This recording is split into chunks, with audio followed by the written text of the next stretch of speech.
Everyone, welcome back to the kitchen, and today we're going to be making a Thanksgiving favorite. We're going to be making jellied cranberry sauce this year, and I put a little bit of a twist on it. We're going to flavor this with some chai tea, and we're going to use that in place of the water, along with some orange juice and a couple of other ingredients. Jellied cranberry sauce is a real favorite, and I get a lot of requests to show how to make it every single year. I decided to go ahead and show you how to make the jellied kind. So let's go see how this all comes together.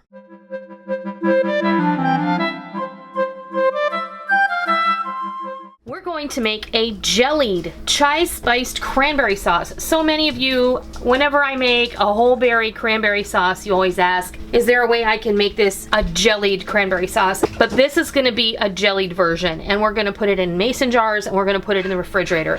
This recipe is not suitable for canning. There are no safety tested recipes for this version of cranberry sauce. This is something I have come up with, and I thought it would be fun to try. And what we're going to start off with is 2 12-ounce packages of fresh cranberries, 2 cups of sugar, 1 cup of very strongly brewed chai tea. I used 2 cups of water and 4 chai tea bags, and I steeped them for 1 hour and I drained them. I only used 1 cup of what I made.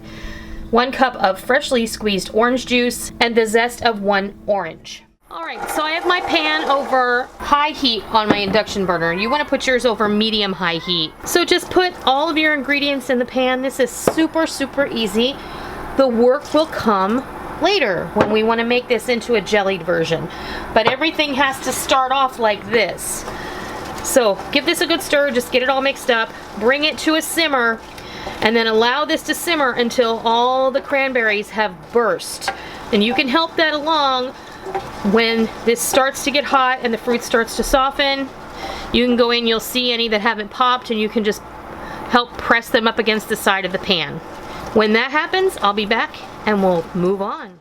Alright, our cranberries have been simmering and I've been over here pressing. You can see it steamed up a little.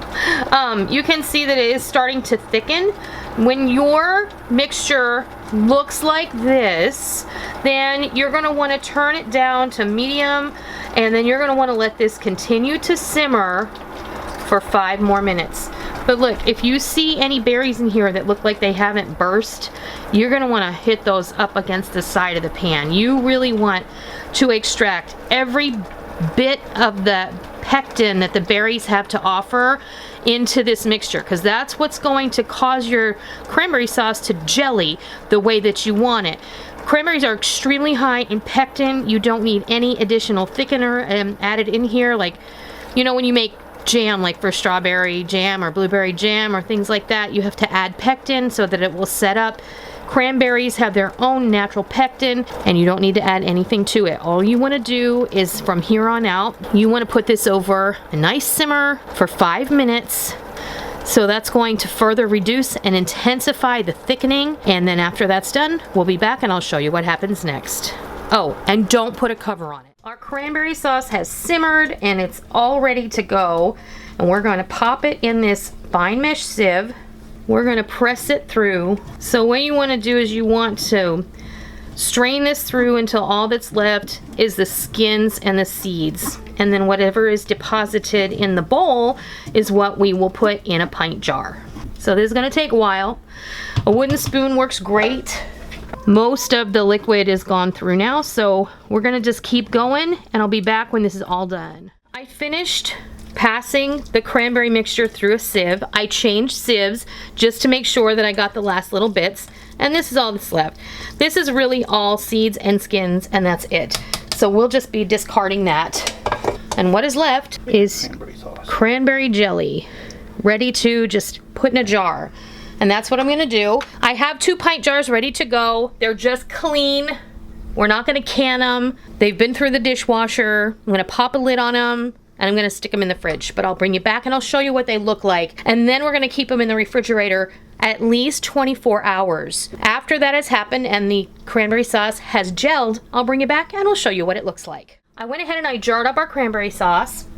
Now I'm gonna pop just a plastic lid on these and stick them in the refrigerator. This can be made 2 to 3 weeks in advance of Thanksgiving, Christmas, whatever. You can make a half a dozen jars now and keep them in your fridge. They'll last through the holiday season with absolutely no problem, as long as you keep them in the refrigerator. The way that I showed you how to strain it, that is very, very basic if you don't have like a fully food mill. So a strainer, almost everybody has. Now you don't want to use a colander, that won't work. That's what you drain your pasta in. You definitely need a fine mesh sieve like I showed you. Now this is already starting to kind of settle down. It's still very warm. We're gonna want to put this in the refrigerator for up to 3 weeks, but at least 24 hours. You're gonna get what you know, that traditional, you'll be able to pop it out and slice it and have really beautiful slices of cranberry jelly for your Thanksgiving dinner or your Christmas dinner. Another couple of things I wanted to mention. Do not reduce the sugar in this recipe. It is very, very important to the gelling process. Sugar activates pectin, and that's what causes the chemistry where it gels. So you don't want to reduce the sugar. So when you look at the recipe and you see 2 cups of sugar, you're going to want to make sure that you use 2 full cups of sugar. And you can also make this without the chai tea. You can just substitute water or apple juice. It's entirely up to you. We're just using chai tea to add a little seasoning, some spice, and a little bit of a different flavor to our jellied cranberry sauce. And that's it. So I'm gonna be back when this is gelled and we can slice it up and show you what it looks like. Well, there you have it. Truth be told, I should have waited until tomorrow, but this has been in the refrigerator for about 4 hours and it was solid enough to slice, but I probably should have waited till tomorrow. So when you make yours, you make sure you wait until tomorrow. I really wanted to get this video done for you and up on the internet so that you could use it before Thanksgiving came along. This is how you make jellied cranberry sauce. I was able to slice it. It is a little bit soft, but it's holding together really well. And there you have it. It's nice and solid. And it has a lovely flavor. You can taste the chai tea in it. It's very subtle, but you can get those spicy notes in the sauce. Rick is not a cranberry fan, so I'm not going to have him taste it. If you liked today's video, please consider giving me a thumbs up. And if you're new to my kitchen, welcome. Always a pleasure to have new friends join me. Please hit that subscribe button. And as always, if you are a tried and true member of the Noreen'S Kitchen family, be sure and hit the bell notification button and set your YouTube homepage to your subscription feed so that you don't miss out on all the real food for real people, real easy recipes that we present all the time right here on our YouTube channel and straight from our kitchen. I hope you give jellied chai spice cranberry sauce a try sometime soon, and I hope you love it. And until next time, I'll see ya.